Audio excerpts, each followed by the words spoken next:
London's dark archives.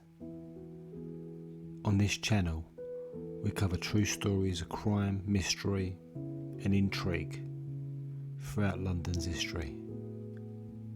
Buckle up and get ready for a really good story.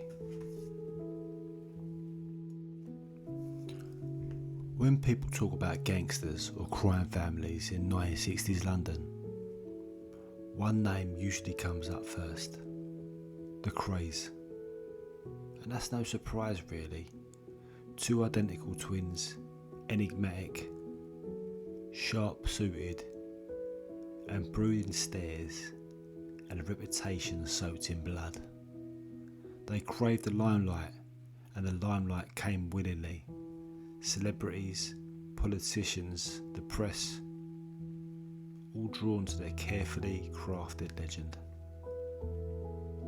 But while the Krays were making headlines north of the Thames, another empire was rising in the south.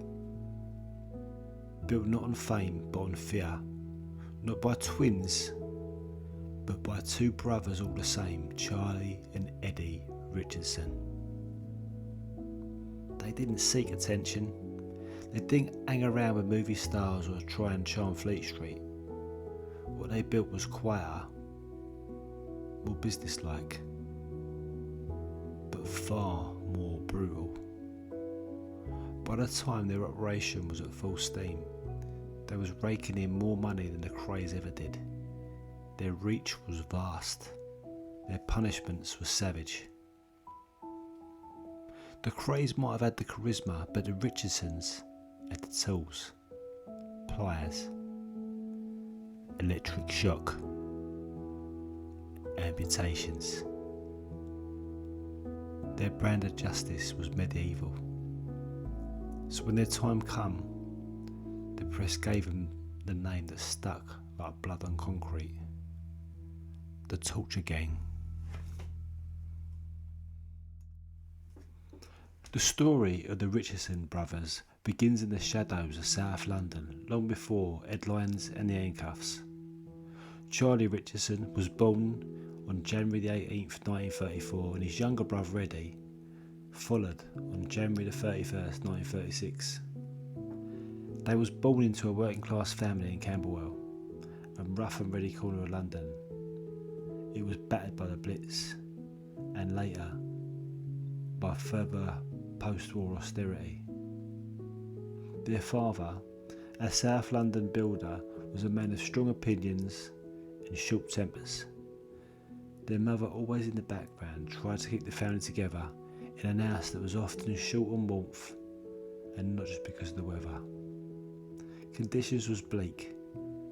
Rationing continued well into their childhood, and like many families in South London and wider London, the Richardsons lived among the rubble of bombed out buildings, boarded up shops and soot-streaked walls.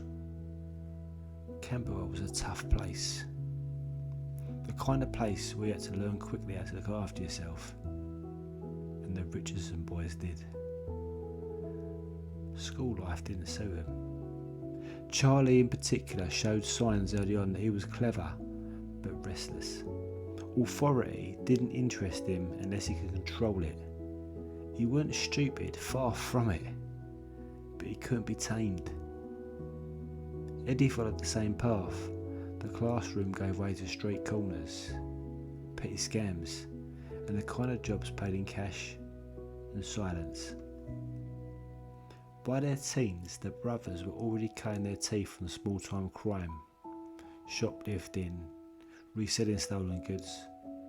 Charlie showed a flair for organisation. Eddie showed a flair for violence. One thought ahead, the other it first. Their first real business? Dealing in stolen radios and electrical goods, a far cry from their later empire, but enough to catch the eye of the local police. But the Richardsons were smart. Instead of relying on brute force like many of their contemporaries, they focused on connections, money, influence, building into something a little bit bigger. Charlie in particular was fascinated by systems, not just crime. but how to run it like a business. Still, their early record weren't clean. Charlie was first arrested in his late teens. Eddie followed soon after. They both spent time in and out of Borstal. That's Britain's answer to reform school, and it hardened them. By the time they was out, they weren't interested in reform. They was interested in taking what they believed the world owed them.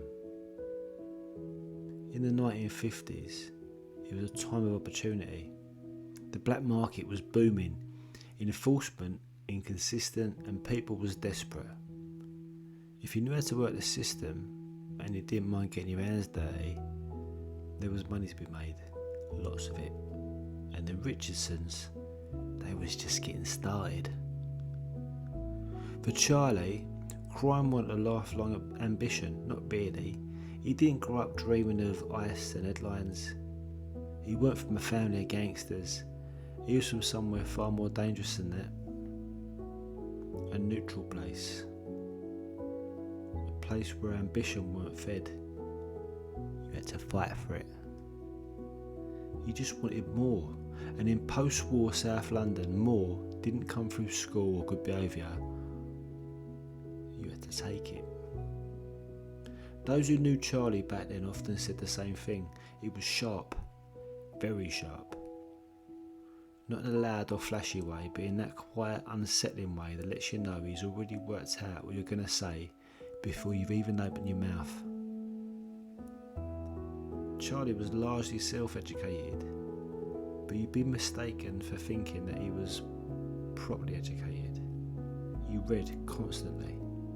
Business books, engineering manuals, legal loopholes, it don't matter. If it meant power, and it meant knowledge, Charlie was hungry for it. Eddie, on the other hand, weren't built the same way. He had no patience for books. He was more interested in fear and fists. Where Charlie plotted, Eddie pounced. The balance worked for a while, but even then it was clear that one brother was thinking beyond South London. The turning point came with a scrap metal yard. On the surface, it was just an humble business, dealing discarded wiring, old car parts, lengths of steel and rusting pipes. But to Charlie, it was something else entirely. It was an empire waiting to be built.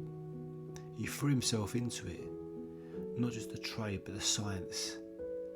Metallurgy. Charlie started studying how metals behaved, what they was worth, how they could be repurposed, and more importantly, how they could be bought cheap and sold high. He weren't just shifting scrap, he was reshaping it into money. He could walk through a yard of old copper and see profit margins. He could look at a heap of discarded wiring and calculate the value to the decimal. And he used that knowledge, not just to make money, but to build influence. He made deals, he cut corners, he paid off inspectors. If something could be bent, broken or bought, Charlie found a way. Soon enough, what started as a simple scrap business grew into a legitimate front for a far more lucrative operation. Fraud, theft, fencing stolen goods, dodgy deals with dodgier geezers, but it all still looked like scrap metal on the books. It was genius in its simplicity and dangerous in its reach. Eddie kept the workers in line. Charlie kept the profits climbing, and before long the Richardson brothers weren't just surviving in South London, they was dominating it. They had the business, the brains and the brutality, the foundations of an empire laid not with guns and glamour, but with copper wire, molten ambition and the kind of cold calculation that turns criminals into crime bosses. As the scrap metal yard grew, so did the ambitions behind it. Charlie had turned a humble yard into a money-making machine, and with it he built connections, some legal, most not. The money gave him reach, and that reach gave him control. But not everything could be done through invoices and ledgers. Not everything could be fixed with a bribe or a loophole. Sometimes fear had to do the talking, and that's where Eddie come in. While Charlie largely stayed rooted in the world of business, building fronts, moving stolen goods, arranging dodgy import-export deals, Eddie began to push out into other avenues: gambling, loan sharking, protection and violence. He surrounded himself with a collection of rough, dangerous men, the kind of geezers you wouldn't ask questions and didn't expect explanations of. He didn't hesitate to use an hammer when a word would do. Eddie liked that world, it suited him. He was a natural in it. But even with Eddie running the streets, everyone knew where the real power sat. Charlie, he was never a gangster. Not in his mind. He despised the term.